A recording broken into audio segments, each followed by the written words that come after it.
அனைவருக்கும் வணக்கம். எல்லாம் எப்படி இருக்கிறீங்க? இன்னைக்கு நாங்கள் ஒரு புது வீடியோவோட வந்திருக்கிறோம். பார்க்கலாமா? இன்னைக்கு நம்ம பார்க்க போகிறது ஒரு சிம்பிளான சீ ஃபுட் ரெசிபி.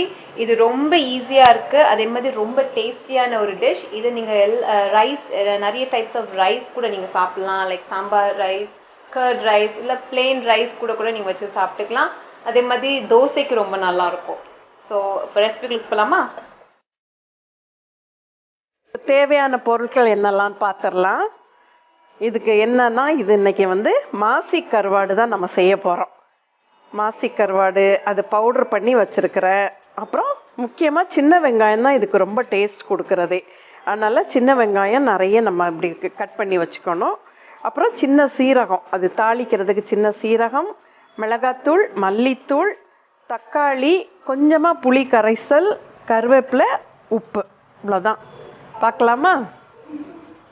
இப்போ நம்ம எப்போவுமே தினைக்கும் யூஸ் பண்ணுற தீபம் கோகனட் ஆயில் ஒரு 2 டேபிள் ஸ்பூன் போட்டுக்கலாம். தீபம் ஆயில் ஒரு 3 to 4 டேபிள் ஸ்பூன் எடுத்துக்கோங்க. எண்ணெய் இப்போ சூடாயிடுச்சு. இப்போ நம்ம கொஞ்சம் சின்ன ஜீரகம் போட்டு தாளிச்சுக்கலாம். கொஞ்சம் கருவேப்பிலை,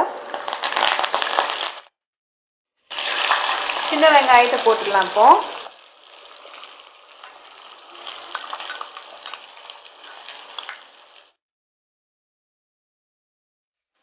இப்போ வெங்காயம் வதங்கிடுச்சு.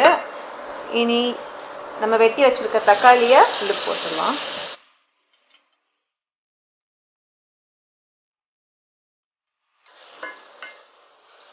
இது தனி தக்காளி மட்டுமே நிறைய போட்டும் பண்ணலாம். நான் இன்னைக்கு கொஞ்சம் புளி சேர்க்க போகிறேன். அதனால் தக்காளி கொஞ்சம் கம்மியாக போட்டிருக்கிறேன். அது புளி சேர்க்கும்போது இன்னும் கொஞ்சம் கூட டேஸ்ட்டாக தான் இருக்கும். அது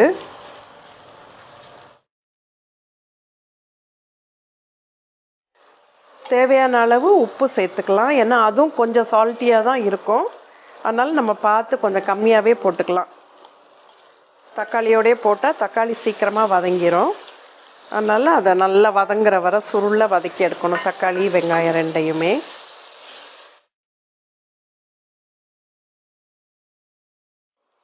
இது நல்லா வதங்கிருச்சு. நம்ம இப்போ ஒவ்வொரு ஜாமான் தான் போட ஆரம்பிச்சிடலாம். மஞ்சத்தூள் போட்டுக்கலாம். ஃபஸ்ட்டு மஞ்சத்தூள் போட்டுட்டு அந்த இதோடையே இந்த மாசி பொடியை போட்டு வதக்கிடலாம் நல்லா.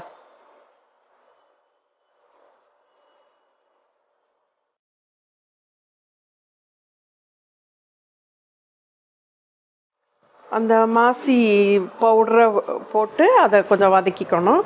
அதுக்கப்புறம் நம்ம ஒவ்வொன்றா போட ஆரம்பிச்சிடலாம். மிளகாத்தூள், அதுக்கு தேவையான காரம்,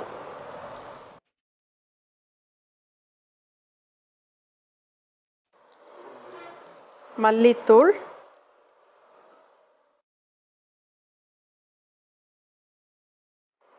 கொஞ்சமாக மஞ்சத்தூள் போட்டு நல்லா அதை வதக்கிட்டு கொஞ்சமாக புளி தண்ணி ஊற்றுறேன் நான். அது ஒரு டேஸ்ட் கொடுக்கும். அதனால் கொஞ்சம் புளி தண்ணி.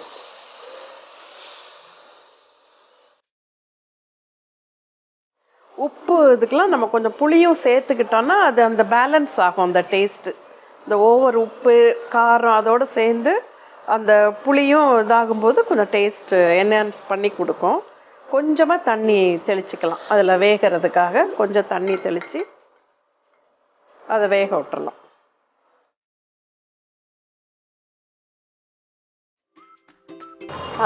மணக்குது.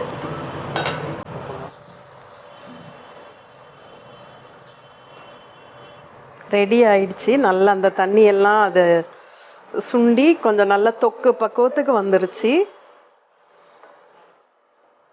வாசனையே அப்படி பயங்கரமா வருது. இப்பதான் இப்ப நிறுத்திடலாம் இல்லாமா? சரியாயிடுச்சுன்னு நினைக்கிறேன்.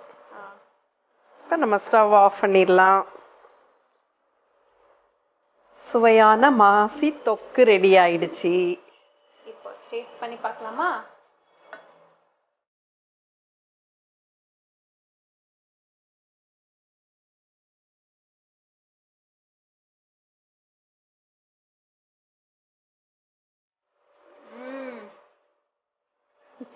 சூப்பரா இருக்கு. லைட்டா சரியா புளிப்பு இருக்கு. இந்த புளிப்பு இது ஆக்சுவலா நம்ம ரைஸ் கூட சாப்பிட்டா நல்லா இருக்கும். ஸோ கர்ட் ரைஸ் இல்ல சாம்பார் சாதம், லெமன் சாதம் இது கூட ட்ரை பண்ணி பாருங்க. கண்டிப்பா இது உங்க எல்லாருக்குமே பிடிக்கும். அதே மாதிரி தோசை இட்லிக்கு நல்லா இருக்கும். அது ட்ரை பண்ணிட்டு உங்க கமெண்ட்டை எங்களுக்கு நீங்க சொல்லுங்க. எங்களுடைய சேனலுக்கு சப்ஸ்கிரைப் பண்ணுங்க, லைக் பண்ணுங்க, ஷேர் பண்ணுங்க. தேங்க்யூ, பாய்.